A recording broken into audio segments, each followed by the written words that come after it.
So when you picture the next World War, what do you see?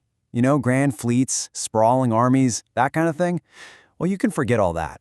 A silent revolution is happening right now, and it's on a battlefield you can't even see. It's here, and it's changing everything. This is a massive shift, a total rewrite of the rules. The new frontline, it's digital. Supremacy isn't just about firepower anymore. Nope, it's about the speed of your information, how smart your algorithms are, and how tough your networks are.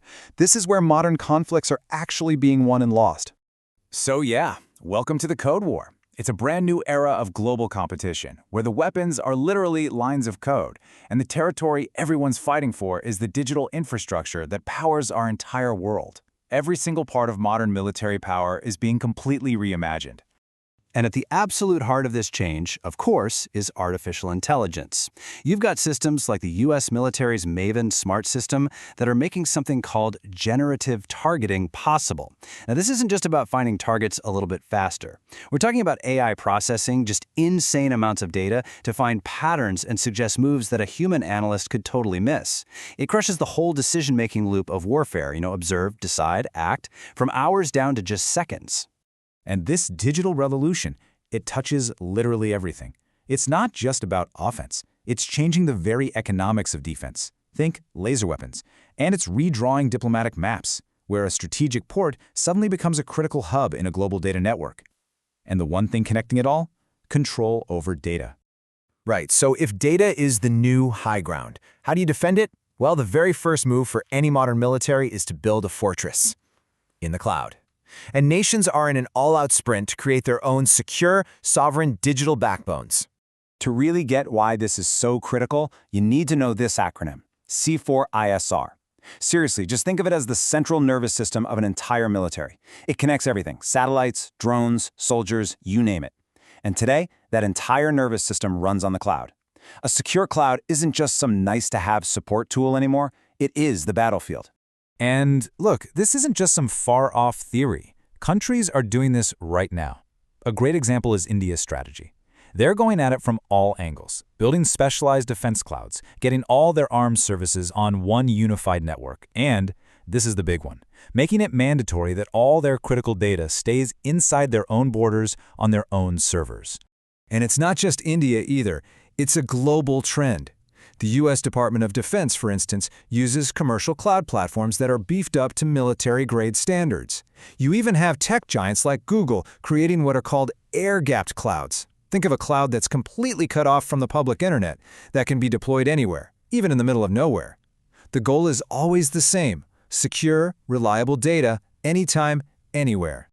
Okay, so once you've got this digital fortress built, what can you do with it? Well, it opens up a whole new arsenal of weapons and defenses that are just fundamentally changing the game for both offense and defense. All right, let's start with offense. The real game changer here is what's called AI-augmented targeting. It's basically a three-step process that turns raw data into military action with just breathtaking speed. Step 1, you need to see everything. We're talking about a God's eye view. Platforms like Maven pull in data from every possible source, satellites, drones, sensors, intel reports, and they fuse it into one single live map of the entire battlefield. Everyone from the 4-star general to the pilot in the cockpit sees the exact same picture, in real time. Okay, step 2. This is where the AI really earns its keep. It starts scanning this huge digital landscape, and it automatically detects, identifies, and keeps track of potential targets.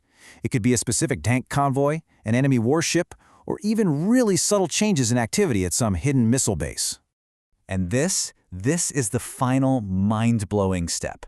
The system doesn't just show you a list of targets. It can actually generate different courses of action.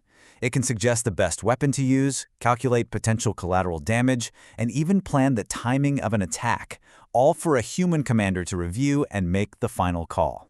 But for every new offensive tool, a new threat emerges. And cyber warfare itself is evolving, big time. We've moved way past simple computer viruses. Attackers are now using incredibly sophisticated social engineering and AI-driven tricks. Just imagine deepfake ransomware, a perfectly faked video of your CEO telling the finance department to authorize a huge wire transfer. It's a psychological assault as much as a technological one.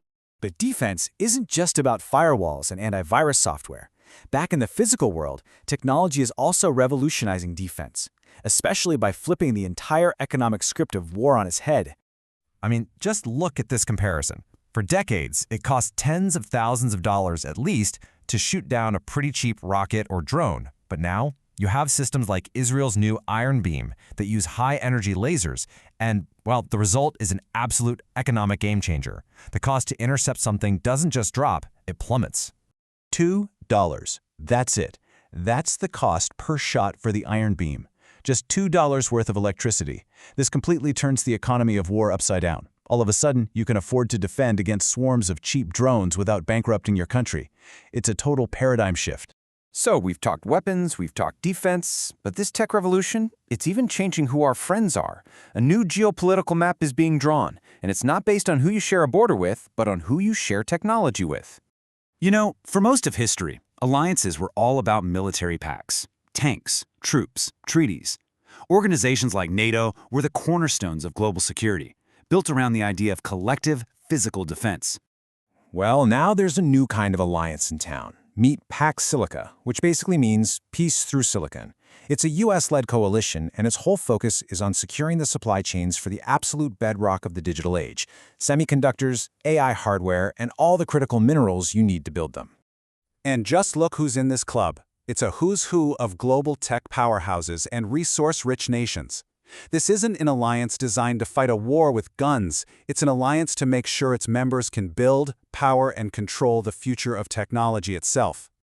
And this has huge real-world impacts. For a country like India, a key player in this Silicon Alliance, operating a strategic port like Chabahar in Iran becomes way more than just a trade deal. It's a vital link in this new global network. It's a way to connect to Central Asia and secure those precious supply chains, all while bypassing geopolitical rivals. Your economic security and your national security are now one and the same. So what does this all boil down to? What's the big takeaway here? It's that the very definition of power is changing. It's no longer just about who has the biggest army. It's about who has the smartest network and the most secure data. This quote just nails it perfectly. Conflicts in cyberspace are fought at the speed of light on a battlefield that has no borders, no clear timelines.